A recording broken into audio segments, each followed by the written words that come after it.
আর কিছুদিন পরেই তোমাদের ইংলিশ সেমিস্টার এক্সাম। তো সেই সেমিস্টার এক্সামে কোন কোন ইউনিটগুলো থেকে কি কি কোশ্চেন আসতে পারে, তারপর কোন ইউনিটগুলো থেকে বেশি কোশ্চেন আসে, যে এই ইউনিটগুলো বেশি ইম্পর্টেন্ট, তো সেই পুরো সাজেশন এটা দেওয়া হবে যে কোন ইউনিট থেকে কত নাম্বার আসতে পারে। কিছু কোশ্চেন ডাইরেক্ট দেওয়া হবে যে এই কোশ্চেনগুলো আসার হাই চান্স আছে, যেগুলো পিওয়াইকিউতে রিপিট হয়েছে সেরকম কিছু কোশ্চেন। আর এটা ভীষণ অ্যানালিসিস করে ভিডিওটা বানানো, আর এটার কোনো পিডিএফ অ্যাভেলেবেল নেই যে ডেসক্রিপশানে পিডিএফ আছে সেরকম কোনো ব্যাপার নেই। তো ভিডিওটাকেই দেখো এবং প্রত্যেকটা যেই কোশ্চেনগুলো বলা হবে খাতা পেন নিয়ে বসো এবং লিখে নাও। তো তোমাদের সিলেবাসে টোটাল 5টা ইউনিট আছে। এই 5টা ইউনিটের মধ্যে প্রথম ইউনিটটা হচ্ছে ভোকাবুলারি বিল্ডিং। এই ইউনিট থেকে তুমি 10 থেকে 15 মার্কসের মতো সেমিস্টার এক্সামে আশা করতে পারো। তো এই ইউনিটটার মধ্যে কোন কোন টপিকগুলো ইম্পর্টেন্ট, আমি 3টে টপিক বলছি যেই টপিকগুলো বেশি করে পড়বে, সেইগুলো ভালো মতো করে পড়বে। আর এই টপিকগুলো সার্চ করে একবার গুগলে দেখে নাও, তাহলে যদি কোনো আইডিয়া না থাকে, এখনও পর্যন্ত না পড়ে থাকো, তো গুগলে সার্চ করে দেখে নাও। খুব ছোটো ছোটো জিনিস একবার পড়লেই মাথায় ঢুকে যাবে সেরকম। যেমন প্রথম টপিকটা হচ্ছে ওয়ার্ড ফরমেশন, যার মধ্যে compounding, blending, clipping, back formation, এই কটা টপিক থাকে। এইগুলো একবার গুগলে সার্চ করে দেখে নাও যদি এখনও পর্যন্ত না জানা থাকে, আর যদি জেনে থাকো তাহলে তো ভালোই। তার পরবর্তী টপিক হচ্ছে সিনোনিমস, অ্যান্টোনিমস, অ্যাক্রোনিমস। এগুলো তো খুবই সহজ জিনিস, সিনোনিমস, অ্যান্টোনিমস ছোটো থেকে পড়ে আসছো। তারপরের যে টপিকটা হচ্ছে সেটা হচ্ছে ফরেন রুট ওয়ার্ডস, যার মধ্যে গ্রিক, ল্যাটিন, প্রিফিক্সেস, সাফিক্সেস এগুলো আছে। তো এই 3টে টপিক ইউনিট 1-এর মেন টপিক। এই টপিকগুলো থেকে কোশ্চেন আসার প্রবাবিলিটি অনেক বেশি আছে। ঠিক আছে, এইটুকুই। আর এরই সাথে আমি 3টে ডাইরেক্ট কোশ্চেন দিয়ে দিচ্ছি যে এরকম টাইপের কোশ্চেন তোমাদের সেমিস্টার এক্সামে আসতে পারে। যেমন প্রথম কোশ্চেন হচ্ছে গিভ এক্সাম্পলস অফ ব্লেন্ডিং। তো ব্লেন্ডিংয়ের এক্সাম্পল সেমিস্টার এক্সামে আসতে পারে। তো তুমি যদি ইনস্টাগ্রাম ইউজ করো তো দেখতে পাবে এখন একটা টাইপের রিলস খুব ভাইরাল হচ্ছে। যেমন ধরো একটা কুমির আছে আর একটা এরোপ্লেন আছে, তো দুটোকে মিক্স করে কি হচ্ছে বোম্বার্ডিরো ক্রোকোডিলো, এরকম টাইপের অনেক রিলস ভাইরাল হচ্ছে এখন। তারপর একটা ডল রয়েছে, তার মাথায় চায়ের কাপ রয়েছে, কি ক্যাপাচিনো টাইপের কিছু একটা নাম ছিল ভুলে গেছি। তো সেরকম অনেক টাইপের জিনিস রয়েছে। একটা শার্ক রয়েছে, তার সঙ্গে পা রয়েছে, সঙ্গে জুতো পরে রয়েছে, সেরকম অনেক টাইপের রিলস এখন ভাইরাল হচ্ছে। তো এইগুলো কি হচ্ছে দুটো জিনিসের মিক্স। যদিও এগুলোর কোনো মাথা ছাতা নেই, শুধুমাত্র মজা করার জন্য এসব মিমস টিমস বানায়, তবে ব্লেন্ডিংও জিনিসটা এরকমই। তো ব্লেন্ডিং যেমন একটা এক্সাম্পল দিচ্ছি যেটা রিয়েল এক্সাম্পল, যেমন ব্রাঞ্চ। ব্রাঞ্চ কীভাবে বানানো, ব্রেকফাস্ট প্লাস লাঞ্চ, এই দুটোকে মিলিয়ে ব্রাঞ্চ বলা হয়। যেমন ক্রোকোডাইল প্লাস একটা এরোপ্লেন ছিল, দুটোকে মিলে বোম্বার্ডিরো ক্রোকোডিলো এরকম টাইপের কিছু একটা নাম হচ্ছে। তাছাড়া বাংলাতে একটা এরকম রিলস দেখলাম যেখানে একটা রসগোল্লা ছিল, তো রসগোল্লা হাসে মোল্লা এরকম টাইপের কিছু একটা নাম ছিল, আমি ঠিক মনে করতে পারছি না। তো এরকম টাইপের দুটো অদ্ভুত টাইপের জিনিস মিলিয়ে ওখানে রিলস বানাচ্ছে মজা করার জন্য, কিন্তু ব্লেন্ডিং জিনিসটা আসলে দুটো জিনিসের মিক্স করে, এটা রিয়েলিটিতে হয়। যেমন branch equal to breakfast plus lunch. তো এরকম টাইপের কয়েকটা এক্সাম্পল দেখে যাবে। এক্সাম্পলগুলোর মধ্যে থেকে যদি না পড়ে তখন কি করবে, পুরোপুরি ফাঁকা ছেড়ে দিয়েছো না, দুটো ওয়ার্ডের মিক্স করেই ওয়ার্ডটা হচ্ছে সেটা তো তুমি বুঝেই গেলে। তো কি করবে, প্রথম যে ওয়ার্ডটা আছে ওর সামনের দিকটা এবং তার পরের ওয়ার্ডের যে পেছনের দিকটা আছে দুটো জুড়ে পড়ে কিছু একটা লিখে দিয়েছো অন্তত। আর হাতের লেখাটা এমন করো যাতে খুব সহজে বোঝা না যায়, তাহলে কিছু পাওয়ার প্রবাবিলিটি থাকবে। স্যার টিচার ভাবতে পারে হয়তো ছেলেটা জানে কিছু। ঠিক আছে, হ্যান্ড রাইটিং বাজে হলে অনেকে পাস করে যায়, এটা আমি দেখেছি।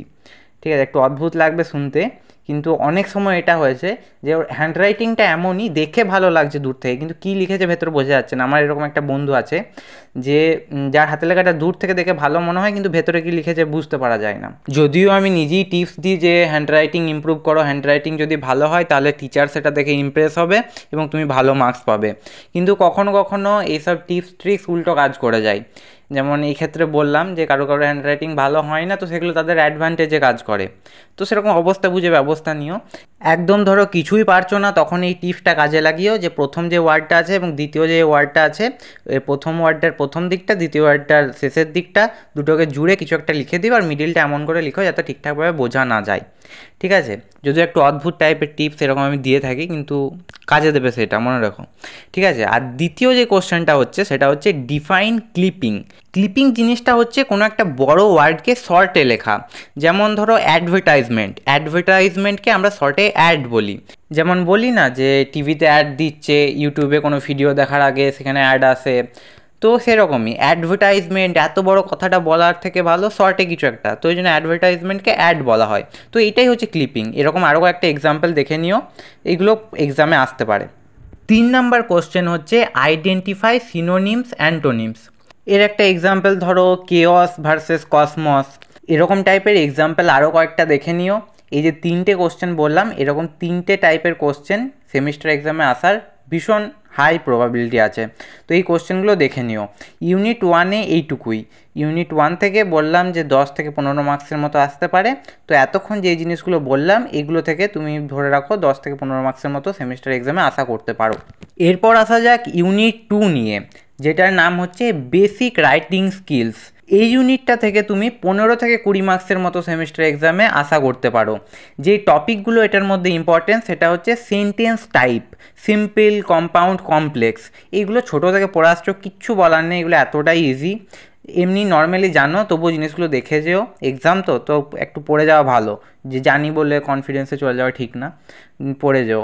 তো তারপর যে সেকেন্ড টপিকটা হচ্ছে সেটা হচ্ছে active passive voice, direct indirect speech, এগুলো একটু দেখে নিও। আর 3 নাম্বার টপিক হচ্ছে পাংচুয়েশন অ্যান্ড সেন্টেন্স কারেকশন। এই 3 নাম্বার টপিক যেটা বললাম এটাও একটু দেখে নিও। এই 3টে টপিক মেন টপিক আছে, এই টপিকগুলো করলেই বেসিক রাইটিং স্কিলের হয়ে যাবে। ঠিক আছে, এবং ডাইরেক্ট কোশ্চেন বলছি যে এরকম টাইপের কোশ্চেন আসতে পারে, সেটা হচ্ছে convert a sentence to passive voice. এর এক্সাম্পলও সাইডে দিয়ে দিচ্ছি, এরকম টাইপের এক্সাম্পল দেখে নাও, এইরকম টাইপের কোশ্চেন আসতে পারে। তারপর সেকেন্ড কোশ্চেন হচ্ছে correct subject verb agreement errors. এটারও একটা এক্সাম্পল কোশ্চেন সাইডে দিয়ে দিচ্ছি, এরকম টাইপের কোশ্চেন সেমিস্টারে আশা করতে পারো। তারপর থার্ড কোশ্চেন হচ্ছে rewrite sentences with proper punctuation. এটারও এক্সাম্পল কোশ্চেন সাইডে দিয়ে দিচ্ছি। এগুলো কিন্তু ভীষণ ইম্পর্ট্যান্ট কোশ্চেন, আমি বেছে বেছে প্রতিটা ইউনিট থেকে 3টে করেই দিয়েছি। এরকম টাইপের কোশ্চেনই তোমাদের সেমিস্টার এক্সামে আসবে, দেখে নিও। তো ইউনিট 2 তো হলো, এবার আসা যাক ইউনিট 3 নিয়ে। ইউনিট 3 হচ্ছে কমন এরর্স ইন রাইটিং। এখান থেকে তুমি 10 মার্কসের মতো আশা করতে পারো। এখানে যে টপিকগুলো ইম্পর্টেন্ট সেটা হচ্ছে সাবজেক্ট ভার্ব এগ্রিমেন্ট, সেকেন্ড হচ্ছে মিসপ্লেসড অর ড্যাঙ্গলিং মডিফায়ার্স, থার্ড হচ্ছে prepositions and articles. Articles and preposition তো ছোটো থেকে করে আসছো, এর থেকে ইজি কিছু হতেই পারে না গ্রামারে। আর যে মেন কোশ্চেনগুলো আসতে পারে, 3 টাইপের কোশ্চেন বলবো, যেই টাইপের কোশ্চেনগুলো তোমরা সেমিস্টার এক্সামে দেখতে পাবে। প্রথম হচ্ছে কারেক্ট প্রিপোজিশন এরর্স। কোনো একটা সেন্টেন্স থাকবে যেখানে প্রিপোজিশন দেওয়া থাকবে কিন্তু সেটা ভুল দেওয়া থাকবে, তোমাকে সেটা ঠিক করতে হবে। যেমন ধরো একটা এক্সাম্পল হচ্ছে he is good in mathematics, তো এখানে ইনের জায়গায় তোমাকে অ্যাড করতে হবে। তো এরকম ভুল একটা প্রিপোজিশন দেওয়া থাকবে যেটা তোমাকে ঠিক করতে হবে। আর আর্টিকেল একটা দেবে, আর্টিকেল তো এ অ্যান্ড দি কী আছে ব্যাপার, এটা তো একদম ইজি, এটা থেকে কোনো কোশ্চেন দেওয়ারই দরকার নেই, এটা একদম ইজি, কিছুই বলার নেই এটাতে। সেকেন্ড যে কোশ্চেনটা আসতে পারে সেটা হচ্ছে ফিক্স রিডান্ডেন্সিস। এবার রিডান্ডেন্সিস জিনিসটা কি সেটা বোঝার জন্য একটা এক্সাম্পল দিচ্ছি। ধরো ঋত্বিক রোশন আছে আর তার পাশে কেউ ডান্স করছে, তো আমরা বলি না যে ঋত্বিক রোশন এত ভালো ডান্স করে যে পাশের ডান্সের কেউ পাত্তাই দেবে না, কোনো মিনিংই নেই। তো সেরকম টাইপের আর কি, যে ভ্যালু একজনের এতটাই বেশি, বাকিটা থাকলো না থাকলো কিছু যায় আসে না। যেমন ইনস্টাগ্রামে অনেক ডান্স ভিডিও ভাইরাল হয় যেখানে কমেন্টে মানুষে লেখে যে লাইফে নিজের প্রবলেমকে সেভাবে ইগনোর করো যেভাবে এই পার্টিকুলার ভিডিওটাতে তুমি একটা পার্টিকুলার পার্সনকে ইগনোর করে দিলে, সেইভাবে আর কি। তো এখানে ধরো একটা যেটা প্র্যাকটিক্যাল এক্সাম্পল সেটা দিচ্ছি, এগুলো তো বোঝানোর জন্য বললাম। যেমন ধরো ফ্রি গিফট, তো এখানে শুধু আমরা গিফট লিখতে পারি। ফ্রি গিফট থেকে যদি আমরা শুধু ফ্রিটা বাদ দিয়ে দিই, শুধু গিফট লিখি, মিনিংটা সেমই দাঁড়াচ্ছে, থাকলো না থাকলো ফ্রি কিছু যায় আসে না, মিনিং তো একই। তারপর ধরো অ্যাডভান্স প্ল্যানিং, এখানে আমরা অ্যাডভান্সটা বাদ দিয়ে শুধু প্ল্যানিং লিখলাম, তো সেখানে মিনিংটা তো সেমই দাঁড়াচ্ছে। তো এটাই হচ্ছে রিডান্ডেন্সিস। ধরো পাস্ট হিস্ট্রি আছে, তো সেখানে যদি আমরা পাস্টটা বাদ দিয়ে শুধু হিস্ট্রি লিখি তো মিনিং সেমই দাঁড়াচ্ছে। তারপর ধরো রিপিট এগেন, সেখানে যদি আমরা শুধুমাত্র রিপিট লিখি তো সেখানেও মিনিং সেম দাঁড়াচ্ছে। এন্ড রেজাল্ট, সেখানে আমরা শুধুমাত্র রেজাল্ট লিখি তো সেখানেও মিনিং সেম দাঁড়াচ্ছে। তারপর এটিএম মেশিন, তার বদলে শুধু আমরা এটিএম লিখি, সেখানেও মিনিং সেম দাঁড়াচ্ছে। তারপর জয়েন টুগেদার, সেখানে শুধুমাত্র জয়েন লিখলে সেটাও কাজ হবে। তারপর ট্রু ফ্যাক্টস, সেখানে যদি আমরা শুধু ফ্যাক্টস লিখি একই মিনিং। তো এইগুলো হচ্ছে কয়েকটা এক্সাম্পল। ফ্লোতে অনেক কটা এক্সাম্পল দিয়ে দিলাম, বুঝে যাবে আশা করছি। যদি কিছু না পড়ে থাকো তাতেই বুঝে যাবে, এত এক্সাম্পল দিয়ে দিয়েছি। আর তারপর যে থার্ড কোশ্চেনটা আসতে পারে সেটা হলো আইডেন্টিফাই মিসপ্লেসড মডিফায়ার্স। এটা ধরো তোমার একটা সেন্টেন্স দেওয়া থাকবে যেটা ইনকারেক্ট হবে। একটা এক্সাম্পল দিচ্ছি, ইনকারেক্ট সেন্টেন্স ধরো দেওয়া আছে, she wore a bicycle helmet on her head that was too large. তো এটা তোমাকে কারেক্ট করে লিখতে হবে। কারেক্টটা কী হবে বলে দিচ্ছি, she wore a bicycle helmet that was too large on her head. ইনকারেক্টটা ছিল she wore a bicycle helmet on her head that was too large. কারেক্টটা হচ্ছে she wore a bicycle helmet that was too large on her head.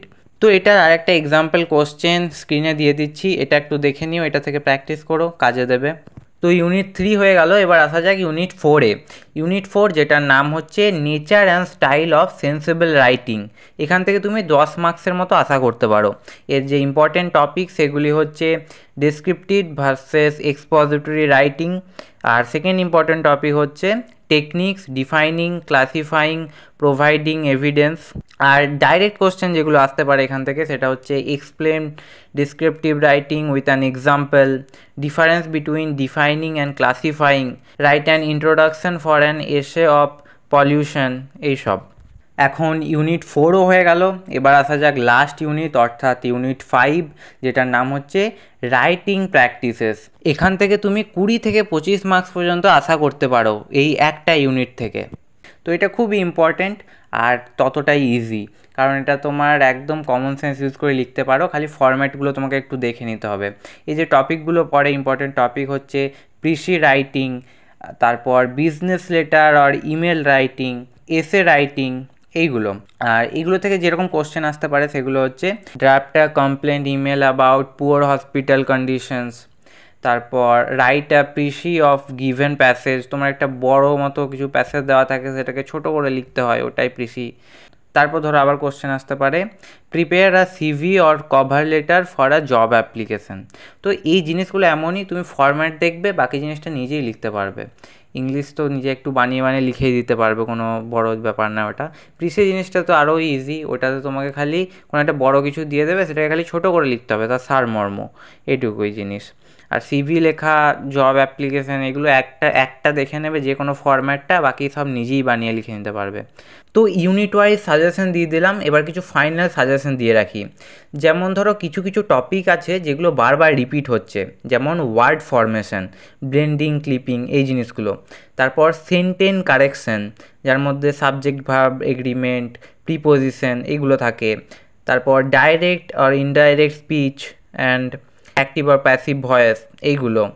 তারপর precis and email writing, এইগুলো most repeated topics.